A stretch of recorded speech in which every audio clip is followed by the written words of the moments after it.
सीताराम सीताराम सीताराम जय सीताराम। सीताराम सीताराम सीताराम जय सीताराम। सीताराम सीताराम सीताराम जय सीताराम।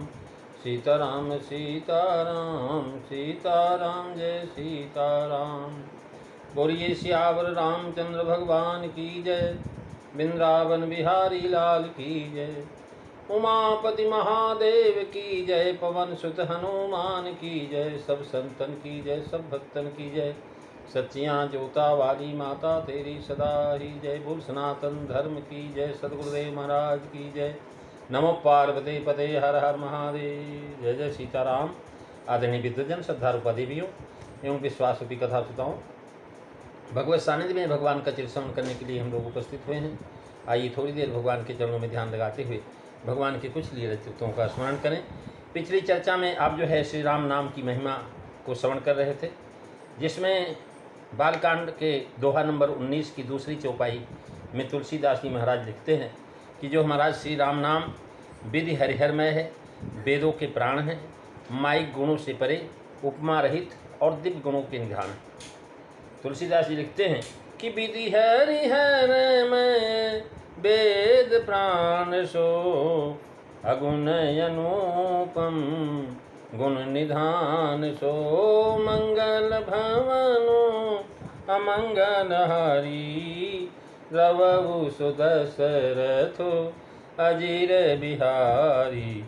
श्री राम जय राम जय जय राम, श्री राम जय राम जय जय राम। महाराज श्री राम नाम वेद प्राण ओंकार के समान ही विधि हरिहरमय है और तीनों गुणों से परे अर्थात माया से परे है और अनुपम गुणों का खजाना है। श्री राम नाम विधि हरिहरमय है, वेद प्राण यानी प्राणों के समान है। महाराज जो है बता रहे हैं विधि हरिहरमय तद्धित का एक प्रत्यय है जो तद्रूप विकार और प्राचुर्य अर्थ में शब्दों के साथ लगाया जाता है। और जो है गोस्वामी जी ने श्री राम जी के राम नाम के संबंध में मैं पद जो है दोहावली में भी दिया है कि यथा भूमि सब बीज में, नखत निवास आकाश, राम नाम सब धर्म में, जानत तुलसीदास, मंगल भवनु अमंगल हारी, रवहु सुदशरथो अजीर बिहारी।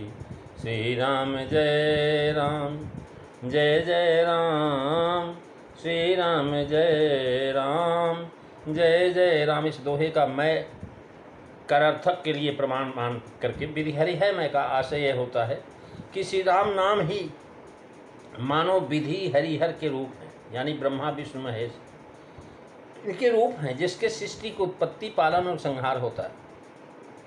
श्री राम नाम ही से त्रिदेव में यह शक्तियाँ, जैसे बीज रूप, बिना बीज के जो है पृथ्वी वृक्ष अन्न इत्यादि उत्पन्न नहीं कर सकता, और ऐसे ही जो है महाराज राम नाम के बगैर जो है महाराज ब्रह्मा विष्णु महेश की उत्पत्ति भी नहीं हो सकती।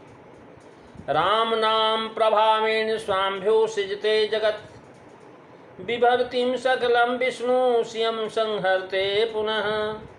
जैसे आकाश में अनगिनत तारागण हैं, कितने हैं कोई जान नहीं सकता, वैसे राम नाम में अनगिनत ब्रह्मांड एवं अनगिनत ब्रह्मा विष्णु स्थित, शिव स्थित। श्री राम नाम के अंश से ही सब उत्पन्न होते हैं। मानो श्री राम नाम सबों से परिपूर्ण है। राम नामान सतो याता ब्रह्मांडा कोटि कोटि स, पद्म पुराण का श्लोक है। राम नाम के केवल रस से त्रिदेव की उत्पत्ति है, यानी कहते रकार जायते ब्रह्मा, रकार जायते हरि, रकार जायते शंभु, रकारत सर्वशक्त्य। ये पुलह संहिता के अंतर्गत जो श्लोक है। और जो महाराज कह रहे हैं अबला बिलो कहीं पुरुष मय सब, जग पुरुष सब अबलामयम। मैं का मतलब इसी अर्थात परिपूर्ण भाव में आता है। राम नाम ही ब्रह्मांड की उत्पत्ति पालन संहार के लिए ब्रह्मा विष्णु महेश को उत्पन्न करते हैं। इस प्रकार नाम ही से समस्त ब्रह्मांड के व्यवहार होते हैं। जैसे राम नाम जपने से सब धर्म और धर्म फल प्राप्त होते हैं, वैसे विधि हरिहर की सेवा से फल प्राप्त होते हैं। वे केवल राम नाम के ही जप से प्राप्त हो जाते हैं और त्रिदेव भी स्वयं जापक के पास आकर के प्राप्त होते हैं। महाराज ब्रह्मा विष्णु महेश तीनों जो है मन शत्रुपा जब नाम सुमिरन से प्रारंभ हुआ उनका, तो कहने लगे विधि हरिहर तब देख पारा मन समीप आए बहुबारा। त्रिदेव बारंबार उनके आस पास आए और मांगो बर बहुभांत लुभाए, बहुत प्रकार से बोले बर मांगो बर मांगो। यानी इस प्रकार से लिखते हैं कि मैं दो प्रकार का होता है, एक तदात्मक, दूसरा बाहुल्यमय, जिसे मानस परिचारिका में प्रचुर कहा गया है। गुण और स्वरूप की जब एकता होती तब उसे तदात्मक कहते हैं। जैसे सेना मनुष्यमय है, गांव घरमय है, कपड़ा सूत्रमय है, नमक खारमय है, घट जो है मृत्तिकामय है, कंठा स्वर्णमय है। जब गुण और स्वरूप भिन्न होते हैं तब बाहुल्यमय व प्रचुरात्मक कहते हैं। जैसे मणि से द्रव्य, अन्न, गज, बाजी, वस्त्र आदि में है, यानी उसके अंदर ये सारी चीज़ें। असन बसन पशु वस्तु विविधि विधि सब मणिमय जैसे, मणि के अंदर ये सारी की सारी चीज़ें हैं। मणि बेच दीजिए आप, चाहे कपड़ा ले लीजिए, चाहे वस्त्र ले लीजिए, पशु ले लीजिए, जो भी चाहे खरीद सकते हैं। अर्थात मणि बहुमूल्य होने के कारण उससे द्रव्य अन्नादि प्राप्त हो जाते हैं। मानो ये सब वस्तुएं मणि में स्थित। पंडित विद्यामय, संत दिव्य गुणमय होते हैं। विधि हरिहर गुणों से परे शुद्ध स्वरूप तथा श्री राम नाम विधि हरिहर तदात्मक और सब गुणों को धारण करके महाराज जो है सृष्टि रचते हैं तथा प्रचुरात्मक में राम नाम में अनेक ब्रह्मांड है और प्रति ब्रह्मांड में महाराज विधि हरिहर है। इसलिए मणिक द्रव्यादिमय के अनुसार श्री राम नाम को विधि हरिहर में बाहुल्य में कहा। यानी विधि हरिहर में वेद प्राण सो भवपार श्लोक देते हैं कि रुद्रोग्निस्तृच्यते रेफो विष्णु सोमो नुच्यते तयोर्मध्ये गतो ब्रह्माकारो रविरुच्यते रश्च रामे अन्ने बहनो रंच रुद्रे प्रकीर्तिकः आकारास्तु पितः मक्तः विष्णु प्रकीर्तितेकाक्षरः। अर्थात रुद्र और अग्नि रेप से, विष्णु और सोम मकार से, ब्रह्मा तथा सूर्य मध्य के आकार से उत्पन्न होते हैं। रकार से राम, पवन, अग्नि और रुद्र का ग्रहण होता है। आकार से पितामह ब्रह्मा और मकार से विष्णु का ग्रहण होता है। त्रिदेव त्रिगुण से उत्पन्न है और तीनों गुण धारण किए रहते हैं। राम नाम विधि हरिहर में है। इससे यह शंका होती कि राम नाम भी त्रिगुण में है, इसलिए उत्तरार्ध में कहते हैं कि नहीं, ये अगुण है। सबके कारण होते हुए भी सबसे पृथक है, तीनों गुणों से परे। अगुण अनुपम गुण निधान सो वेद प्राण सो, यानी जो है प्राण सार तत्व आत्मा है। श्री राम नाम वेद के सार तत्व आत्मा है। महाराज तुलसीदास जी लिखते हैं कि ही मह रघुपति नाम मुदारा श्रुति पावन पुराण विस्तारा। इस प्रकार से महाराज राम नाम की महिमा बता रहे हैं। और भगवान वशिष्ठ जी महाराज जो है राम जी का नाम लिख धरे नाम गुरु हृदय विचारी वेद तत्व निप तव सूतचारी तम यज्ञत्वं बखट्कारम ओंकार परात्पर सहस्त्र सिंहो वेदात्मा सत्शीर्षामर्षभुरम संस्कारात्वन्भे वेदानेतदन्तितया विना। वाल्मीकि के युद्ध कांड में महाराज चतुर्वेदी के संस्करण में प्रसंग है। राम नाम को वेद प्राण कहने का भाव यह कहते हैं कि जैसे शरीर में प्राण न रहने से शरीर बेकार हो जाता है, वैसे वेद की कोई ऋचा, सूत्र, मंत्र आदि की स्थिति बिना राम नाम के पंच पदार्थ यानी रेप, रेप का आकार, दीर्घाकार, हल मकार, मकार का कार, ये नहीं होंगे तो महाराज वेद समाप्त, क्योंकि सब स्वर वर्ण आदि राम नाम से ही उत्पन्न हुए। वेदे व्याकरणे चैव ये च वर्णा स्वरा स्मृताः राम नाम नैव ते सर्वे जाता नैवात् संशयः। महाराज ये महारामायण का श्लोक है। और ये भी कहते हैं कि प्रणव ओम वेद का प्राण है और ओम श्री राम नाम के अंश से सिद्ध होता है। राम नाम्ना समुत्पन्न प्रणवो मोक्षदायक रूपम तत्व में शेषांचो वेद तत्वाधिकारण है। अतएव राम नाम वेद के प्राण हुए। श्री राम तापनी उपनिषद जीवितने वेद यश इस श्रुति में प्रणव की उत्पत्ति वह बीज से स्पष्टता दिखाई जाती है। जैसे अग्नि से तपाए हुए पत्थर से लोहे की उत्पत्ति होती है, वैसे ही वहनी बीज द्वारा व्याहृतियों से भूर्भुवः स्वः से प्रणव आविष्कार होने से प्रणव इनका कार्य सिद्ध हो जाता है। श्री राम नाम महाराज जो है खट पदार्थ रकार अकार आमकार अकार नाद युक्त हैं। इनमें व्याकरण के लिए से प्रणव सिद्ध होता है। संस्कृत व्याकरण के जानने वाले प्रमाण से समझ सकते हैं कि राम नाम महाविद्या खड्भिर्वस्तुभिरावृतं ब्रह्मजीव महानाद स्त्रीभिरन्यहद्दुदामिते स्वरेन् बिन्दुना च दिव्यथा मायवायतः पितक्तेन विभागेन साम्प्रतं शृणु पार्वती परब्रह्ममयोरेफे जीवोकारश्च मत्स्य रस्याकारो महानादो राया दीर्घस्वरात्मिकः मकारो व्यजनम बिंदु हेतु प्रणवमायो आर्धभागादुकार स्यादकारान्नादरूपिण रकारो रुरुरकाराश्च वर्णपिपर्य मकारं व्यञ्जनै चैव प्रणवञ्चाभिधीयते मस्या सवर्णितं मत्या प्रणवेनाद्र रूपधिकः अंतर्भूतो भवेद्रेफ प्रणवे सिद्धि रूपणी।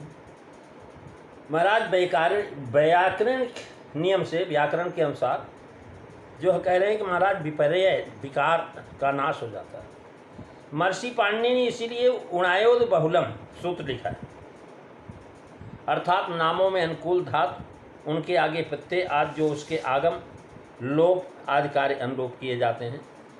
जो है महाराज कणाद का शास्त्र इन नियमों में कारण राम शब्द से ओम की निष्पत्ति के लिए जब राम शब्द का वर्ण छेद किया जाता है तो उसकी स्थिति होगी र अ म अ, इसके वर्ण विपर्य कर देने से महाराज रमा यह स्थिति होगी। इसलिए जो महाराज इस सूत्र से र का उ विकार होगा और अ का सवर्णे दीर्घ, यानी जो है इस प्रकार से कहते हैं कि प्रणव राम नाम की पंचकला के संयोग से बना है, क्योंकि प्रणव में तारक दंडक कुंडल अर्धचंद्र और बिंदु ये 5 कलाएँ हैं। राम में भी रेफ भी है। और महाराज जो है इस प्रकार से कह रहे कि बंदौ श्री दो वरण तुलसी जी मन मोर लसे रसे यके तार तार दो पूर रसी रवि आशा जो अतल से सोत्रय तारक राज तुलसी दक्षिण दंड होई बाएं कुंडल भ्राज अर्धचंद्रता के परे अमी कुंड पर पार सप्त सूत्र ये सर ब्रह्म ये तुलसी जीवन सार मंगल भवनो अमंगल हारी दबहु सुदशरथ अजीर बिहारी श्री राम जय राम जय जय राम श्री राम जय राम जय जय राम। महाराज जैसे राम इस पद में र के साथ आ है, फिर आ के बाद साथ भी यह है, तो महाराज म इसमें भी अ है, ये 5 अक्षर है। वर्ण विपर्य करने पर महाराज यही जो है अर अम और जो है महाराज स हो जाता है। उस प्रकार से बताते हैं कि महाराज राम शब्द की पतुर्भूत रम धातु में वर्ण विपर्य मान करके महाराज इससे उत्स और आदगुण से सोत उत्पन्न होता है, अर्थात रम धातु से ओम की उत्पत्ति सिद्ध करने में लाघव से जान पड़ता, परंतु यह किस प्रमाण के आधार पर लिखा गया यह नहीं बताया गया। महारामायण में सीता राम नाम प्रकाश में राम नाम से प्रणव की उत्पत्ति के प्रमाण पाए जाते हैं। इन्हीं के प्रमाणों के आधार पर ऊपर से धातु की प्रमाण सिद्धि मानी जाती है। और इस प्रकार से महाराज जो है कह रहे हैं कि कुछ भेद देख कर के इनमें सूत्रों आदि की व्याकरण आचार्यों ने समझने की आवश्यकता हुई। पंडितों के द्वारा जो समझा गया वो यहाँ पर लिखा गया कि रकार ही राम ही जो है ओम है। राम और ओम में कोई अंतर ही नहीं, राम से ही जो ओम की उत्पत्ति हुई। अतः तीसरा प्रकार महाराज महारामायण के ऊपर प्रमाणों से अनुसार श्री राम नाम की 6 कलाएँ हैं। र अ म अ नाद प्रणव की सिद्धि करने में इसके अनुसार ही 5 खंड लेना प्रमाणित होता है। यानी इस प्रकार से राम नाम को अनुपम कह रहे हैं। अगुण अनुपम गुण निधान सो, यानी अगुण भी है निरूपण भी है। नाम की 3 कलाओं में महाराज पाणिनि जी का सूत्र है पिखोदारादीन यथोपदिष्टम। इस प्रकार से महाराज कह रहे हैं कि जो है सो अर्थ का सम करते हुए लिखते हैं कि राम नाम प्रणव सम है। ओम के 3 अक्षरों से 3 देवता हों, रामायण में भी दोनों ब्रह्मरूप हैं। ओम इत्येक्षाक्षरम ब्रह्म तारक ब्रह्म संज्ञक। प्रणव से त्रिदेव की उत्पत्ति का प्रमाण है। अकार जो है प्रणवे सत्मुकारंच रजोगुण तमोहल मकारस्ता हृदमध महारामणे। राम नाम को अनुपम कह रहे हैं। और पूर्वार्ध में कहा वेद प्राण प्रणव सम है, लेकिन यह परस्पर विरोध है। जब एक समता हो गई तो उपमा रहित कैसे कह सकते हैं। महाराज इसके लिए बताते हैं कि ओम से भी ऊपर है। प्रथम चरण में पूर्णोपा है राम, उपमेय वेद प्राण और विधि हरिहर में तीनों। दोहावली की भूमिका में तुलसीदास जी महाराज कहे बंदौ नाम से कालकूट फल दीने। बंदौ नाम राम रघुबर के, ये आपने सुना। और महाराज राम प्रभाव जान शिवनी को कालकूट फल दीन अमी को। महाराज दार्शनिक छानबीन से ओतप्रोत है। राम शब्द की बहुत ही ऊंची श्रेष्ठता है। हमारे वेदों ने ओम ही ईश्वर का नाम और रूप जो कहिए तो माना गया है, और इसी में ओम समस्त संसार की सृष्टि पर छंद। अर्थात ओम शब्द पर यदि गंभीर दृष्टि से विचार किया जाए तो इसी की विस्तार और खंड आदि से संसार की समस्त वस्तुओं का प्रादुर्भाव होता है। सब इसके रूपांतर मात्र हैं। ओम राम का या राम ओम का भी पर्याय मात्र, अन्य कुछ भी नहीं। जो राम है वही ओम है, जो ओम है वही राम है। महाराज सिद्धि के अनंतर सभी बातें स्वयं संगत और अर्थानुकूल हो जाएगी। ओम को दूसरे प्रकार से ओम लिखते हैं महाराज। राम एक ही लिखा जाएगा, ओम को कई तरह से लिख जाता है। एक बड़ा ऊ बना करके ऊपर बिंदी लगा देंगे, ओम बन जाएगा। आ ऊ मा लिख करके ओम लिख देते हैं। ओम महाराज अर्धचंद्राकार जो है इस प्रकार से चंद्रबिंदी अकार उकार ऐसे मिला हुआ है। तो इस प्रकार से महाराज ये 3 प्रकार से लिखा जाता, लेकिन जो है राम जो है एक ही प्रकार से लिखा जाएगा, राम। यानी इस प्रकार से जो है दूसरा अर्थ हुआ। अब अक्षरों के विपर्य से राम स्वतः बन जाएगा। महाराज ओम से भी जो है राम ही बनता है, और इसकी जो है एक बड़ी भारी व्याख्या है। और महाराज समस्त एक देशी हैं, वह एक देश यह है कि दोनों त्रिदेवमय हैं, ओम भी और राम भी। सब वेदों में प्रणव राम नाम के समान नहीं है, क्योंकि राम नाम भगवान के दिव्य गुणों के निधान सम है। इस तरह भी कह सकते हैं कि त्रिदेव के उत्पन्न करने के लिए गुण निधान है और स्वयं अगुण है। राम नाम जो है स्वयं तो अगुण है, लेकिन इसी के द्वारा जो है महाराज ब्रह्मा विष्णु महेश की उत्पत्ति होती है। इसी में जो है महाराज शक्ति की उत्पत्ति होती है। इसलिए वेद प्रमाण अर्थ प्रणव न लेने से ये शंका नहीं रह जाती। अगुण अनुपम गुण निधान सो। महाराज इसकी चर्चा आप अगली कथा में सुनेंगे। समय का ध्यान रखते हुए वाणी को विराम दे। उससे पहले श्री राम जय जय राम। सीताराम सीताराम सीताराम जय सीताराम। सीताराम सीताराम सीताराम जय सीताराम। सीताराम सीताराम सीताराम जय सीताराम। सीताराम सीताराम सीताराम जय सीताराम। बोलिए सियावर रामचंद्र भगवान की जय। धर्म की जय हो, अधर्म का नाश हो, प्राणियों में सद्भावना हो, विश्व का कल्याण हो, गौ माता की रक्षा हो, भारत माता की जय हो। जयकारा ये वीर बजरंगे, हर हर महादेव। जय जय सीताराम सभी को।